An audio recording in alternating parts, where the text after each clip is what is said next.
Okay, so they want you to come up with the one thing that changed your photographic life forever. Okay, well, I mean, obviously, I guess the big thing would be you, Jordan. Oh, that's sweet. Yeah, but hang on, I didn't say for the better.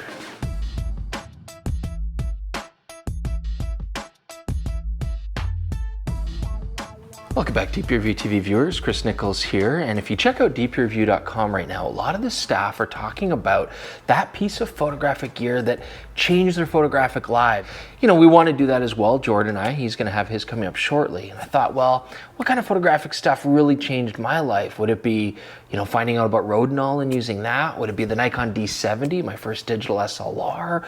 Maybe even the Panasonic GH5, which I now use a lot for video and photo production. So I thought about it a lot, and I've come to my conclusion. I'm not going to go with a piece of gear or a piece of fancy technology. I'm going with this baby right here, the wrist strap, the greatest invention of all time. Cue the slow-mo so that we can make this look a little bit more exciting, Jordan, maybe?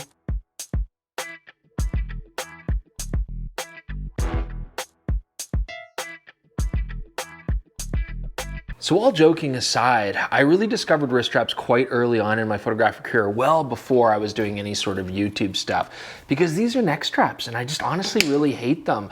If you have been watching since our camera store TV video days, I never use these things. If I did have to use them, it was always grudgingly because a manufacturer said I had to use it on their cameras. I had to promise to do it, and I just don't like them. So of course the first thing is I realized very quickly that I just don't like camera straps around my neck, and I just get rid of them, right?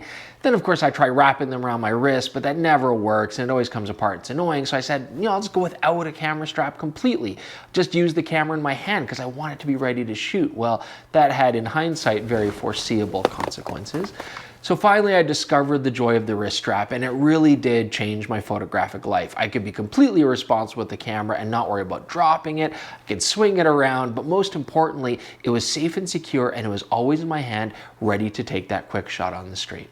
Now, because I'm so old, when I first discovered that I hated camera straps and needed wrist straps desperately, there actually weren't any really commercially available. There were very skinny ones for, you know, like Rolly 35s and stuff, but nothing that would really suit an SLR. So I would take regular camera straps, I'd chop them up, I'd fold them over on themselves like this, and I'd cut a thin slit through one side, put the thin part of the strap through that, stitch it all together, and there we go. I had this kind of wrist strap just attached on the top, and it worked great for a long time. Okay, so you're at home now and you're probably like, Chris, I'm convinced, you've convinced me I need a wrist strap. That's definitely the way to go. Never gonna use a camera strap again. Well, which ones do I like to use?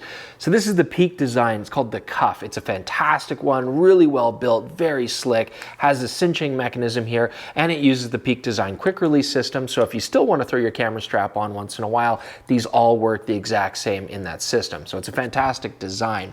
Now in here I've just got a generic black leather wrist strap just on with a split ring, and it works well, nice and secure. It also has a cinch, but my all-time favorite wrist strap personally is actually the Gordy straps. They're beautiful patent leather, really nice. I like the design and they're solid. I've never had one fail or break. Unfortunately, it's missing. I don't know where mine is, and it keeps me up at night every single day of my life. Every single day. I hope you found that entertaining. Thanks for putting up with the same old backdrops in the house again and again. I know how it is, but don't worry, because shortly we'll be shooting Jordan's video at his house, and you can see some pretentious movie posters and some brown painted walls in the background. It's going to be a rip-roaring thrill ride. And please do check out DPReview.com and see what the staff have chosen as their most influential gear, because it is really interesting to see what has shaped people's process. And in the comments below, please leave your favorite gear that changed your photographic journey, hopefully for the better. Please subscribe to the channel, click that notification bell so you don't miss anything. Instagram and Twitter, please check those out as well. Thanks so much. We'll see you guys soon.